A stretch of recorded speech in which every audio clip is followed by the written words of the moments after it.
अस्सलाम वालेकुम, मैं हूं फैज़ल। हम आप देख रहे हैं डेली कोडिंग चैनल। आज हमारे HTML कोर्स की क्लास नंबर 30 स्टार्ट होने वाले हैं। आज हम लोग देखेंगे कि टेक्स्ट एरिया क्या होता है। टेक्स्ट एरिया जब आप फॉर्म फिल करते हो, फॉर्म के लास्ट में एक बॉक्स होता है, वहाँ पे एक कमेंट पास करने के लिए आपको कुछ लिखा होता है कि कोई कमेंट आप पास कर दो, या आप अगर कुछ डिस्क्राइब करना चाहते हो तो इस बॉक्स में डिस्क्राइब करो। एक तो इनपुट टैब हमारे पास आता है। इनपुट टैब एक बॉक्स होते हैं, एक छोटी सी लाइन की बॉक्स होती है। जब एक लाइन हम लोग लिखते हैं, टेक्स्ट एरिया वो है कि हम लोग मल्टीपल कॉलम उसमें लिख सकते हैं और मल्टीपल रॉज हम लोग उसमें ऐड कर सकते हैं, मल्टीपल रॉ लिख सकते हैं उनमें, ठीक है। और इनपुट टैब एक एम्प्टी टैग है, उनकी क्लोजिंग टैग नहीं है, लेकिन टेक्स्ट एरिया की स्टार्टिंग और क्लोजिंग, ओपनिंग और क्लोजिंग दोनों टैग हैं। तो चलिए स्टार्ट करते हैं। सबसे पहले मैं यहाँ पे टेक्स्ट एरिया लिख लेता हूँ। टेक्स्ट एरिया, इनकी स्टार्टिंग और क्लोजिंग टैग दोनों हैं। अगर इसको मैं कंट्रोल से सेव करूँ और आप लोगों को इनकी आउटपुट दिखाऊँ, देखो हमारे पास एक यहाँ पे एक बॉक्स है, यहाँ पे हम लोग कुछ भी लिख सकते हैं। और यहाँ पे इनको जो है अब बढ़ाने के लिए जो है दो एट्रीब्यूट पास होते हैं।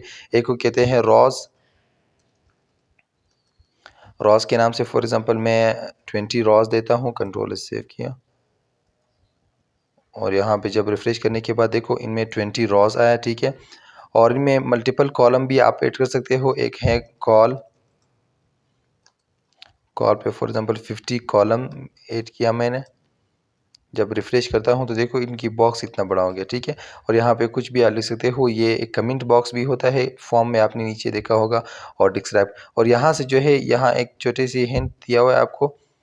यहाँ से आप इसको बड़ा और छोटा भी कर सकते हो, ड्रैग कर सकते हो किसी भी तरफ। देखो एक्स एक्सिस पे, वाई एक्सिस पे करना चाहते हो, जिससे भी है। और इसी में जो है आप प्लेस होल्डर भी ऐड कर सकते हो। कुछ भी प्लेस होल्डर आपको ऐड करना है यहाँ पे। Place holder for example describe anything for example मैंने लिख दिया, कंट्रोल से सेव किया। और यहाँ जब रिफ्रेश करता हूँ तो देखो एक यहाँ पे मेरे पास प्लेस होल्डर भी है। जब मैं क्लिक करता हूँ, कुछ लिखने की कोशिश करूँगा तो वो हट जाएगा, ठीक है। इन्हें प्लेस होल्डर कहते हैं। और इसी के साथ जो है दोस्तों, अगर आप इनपुट टैब की जो एट्रीब्यूट्स मैंने वीडियो इससे पहले बनाई थी, यहाँ पे जो है मैं आप लोगों को एक लिंक दूंगा।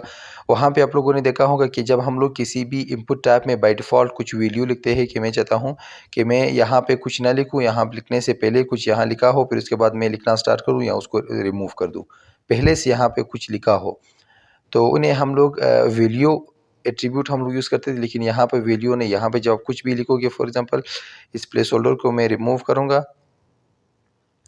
रिमूव करने के बाद यहाँ पे फॉर एग्जांपल मैं कुछ लिखूँगा, हेलो वर्ल्ड, कंट्रोल सेव किया। और जब रिफ्रेश किया, देखो यहाँ पे बाय डिफ़ॉल्ट कुछ आया है। इसको मैं रिमूव भी कर सकता हूँ और रिफ्रेश करके वापस आ सकते हैं। और यहाँ पे मैं कुछ भी और भी जो है टाइप करने की कोशिश करूँ, मैं लिख सकता हूँ। आगे आपकी मर्ज़ी है, मतलब इनको जैसे यूज़ करना है। तो उम्मीद करता हूँ आप लोग को समझ आया होगा कि टेक्स्ट एरिया किसे कहते हैं। और टेक्स्ट एरिया जो है फॉर्म के लास्ट में आते हैं, कमेंट पास करने के लिए, कुछ ना कुछ डिस्क्राइब करने के लिए यूज़ किया जाता है। और इनकी जो दो एट्रीब्यूट्स थे, एक रॉ और एक कॉलम, ये दो मस्ट है। इनमें आपको ऐड कर सकते हो कि कितने कॉलम कितने रॉ आपको ऐड करना है।